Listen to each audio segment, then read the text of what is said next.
Hi, AB Calculus students. We are working on 2013 question number 3 from the packet. It is a May 8th question. So we're doing a May 8th question.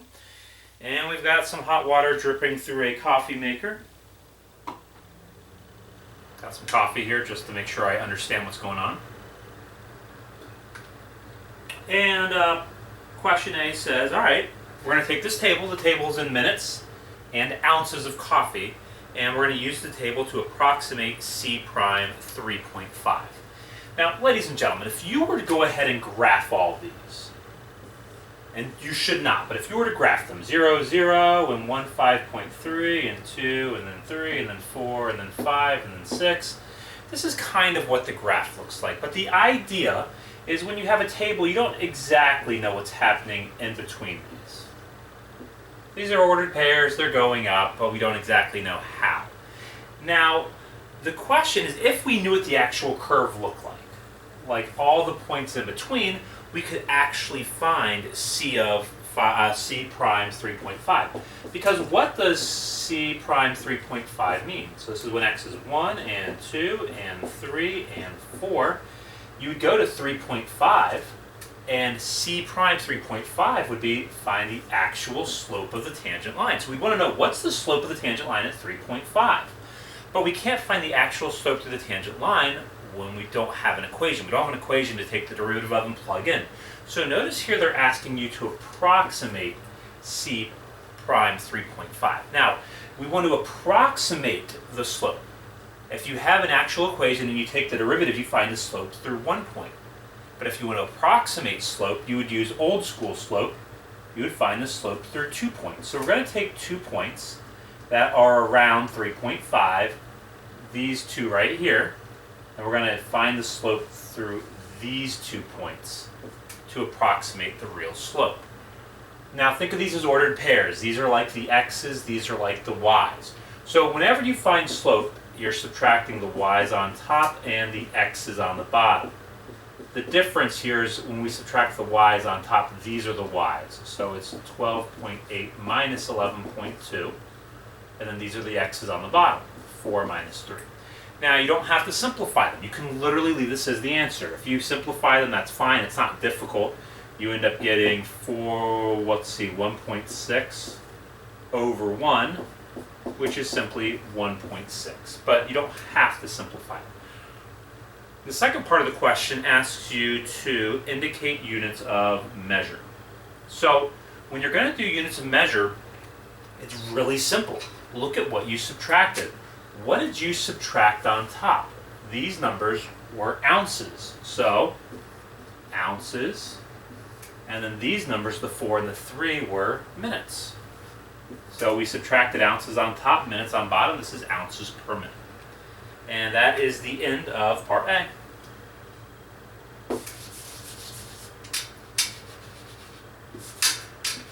All right.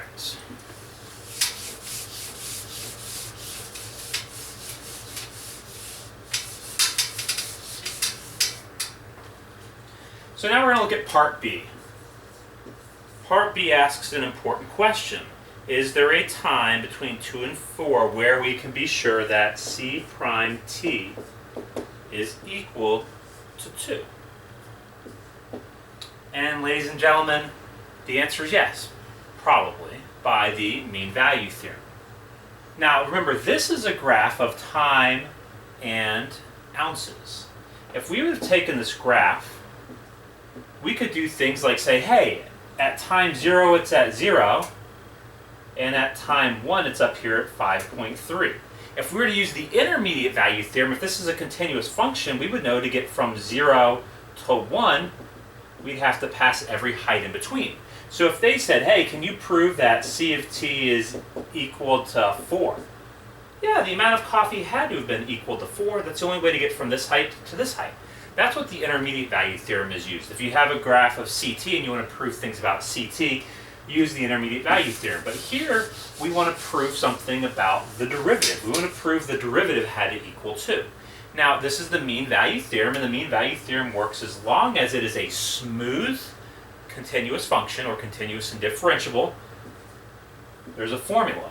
And the formula looks like this. F prime C equals f of b minus f of a over b minus a.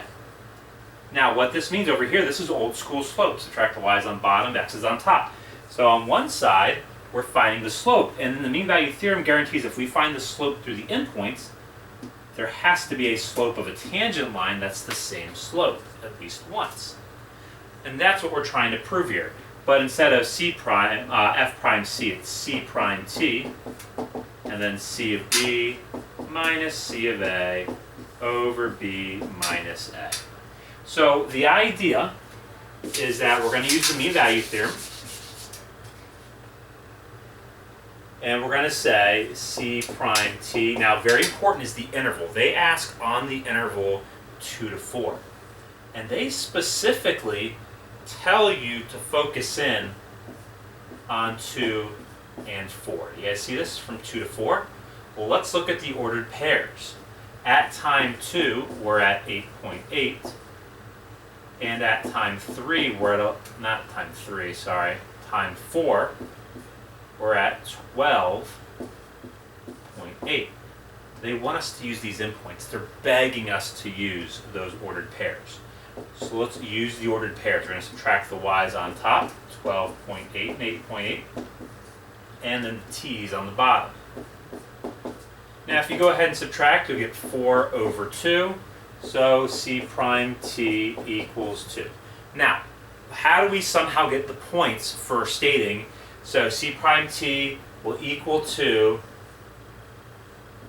So first I would say, before I would say this, I would say c of t is differentiable on the interval. Now how do we know that c is differentiable?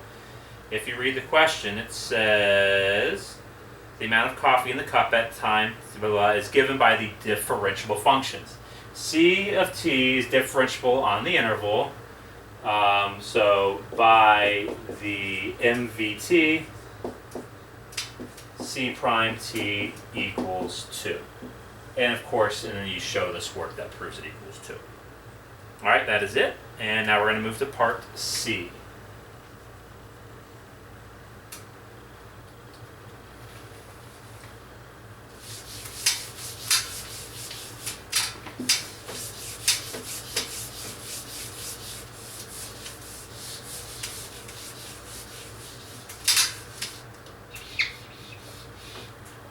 Alright, so now that we're at part C, they're asking us to approximate 1 over 6 integral from 0 to 6 c of t dt.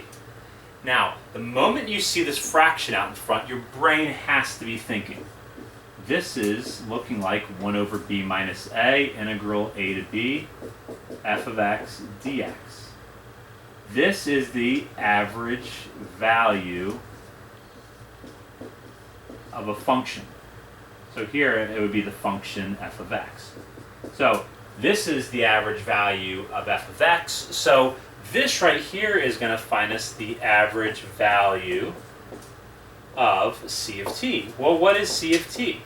C of t is the amount of coffee. So it's going to give us the average height of coffee in the coffee maker. So this is going to be the average height of the coffee maker. Now, something to remember. They want us to find this and approximate it using midpoint. Left-hand rectangles, right-hand rectangles, also called left and right Riemann sums, trapezoidal, and midpoint, are all used to estimate area underneath the curve. So they're asking us to use midpoint here to estimate the area underneath the curve. This is the part of the formula that does area underneath the curve. So when I go to find my answer, I have 1/6 times, and now in here we're going to use the midpoint, because the midpoint only answers the area underneath the curve. So 1/6, and then the midpoint will give us this. So how do I find midpoint? Well, first of all, they say from 0 to 6, so I'm going to go from 0 to 6, and here's how midpoint works. To have something in the middle, you need 3 things. If you've got 3 things, then you can have 1 in the middle. So the way the midpoint works is I'm going to use these 3 and pick the height in the middle. And then I'll use these 3 and pick the height in the middle. and then these three, and pick the height in the middle. So it's a rectangle, and if you have 3 points, you go ahead and you use this for the height. The one in the middle is the height of the rectangle. So it's base times height. Base, how far are these apart, times height. So for my first rectangle, the base, how far are these apart? 2. And the height, we pick the height from the middle one, 5.3. The second one from 2 to 4, that's a distance of 2, and we pick the height in the middle, 11.2. The last one from 4 to 6, that's 2, and we pick the height in the middle, 13.8. Okay, so the answer is 1/6 times this value. All right, so let's see what they say after we get that. Using correct units, by the way, we're not going to simplify that. Using correct units, so we need correct units. Okay, so it's this many, and we're finding the average value of CT. CT is measured in ounces, so this is the average. So this right here, so they say, using correct units, explain what it means in the context of the problem. This many ounces is the average height, because it's not, ounces is not height, is the average amount of coffee in the coffee maker. Boy, I'm really becoming an English person here. So, I told what this meant. It's this ounces. That's my answer. And what it is, it's the average amount. Remember, because this is the average value theorem. Now I've got to talk about time. From time equals 0 to time equals 6. You've got to mention time. You've got to give your answers with units. And then there's normally a word to describe if something is positive or negative. But obviously here, there's a positive amount of coffee. There's not going to be negative coffee. That'd be awkward. Okay, so that's everything for part C.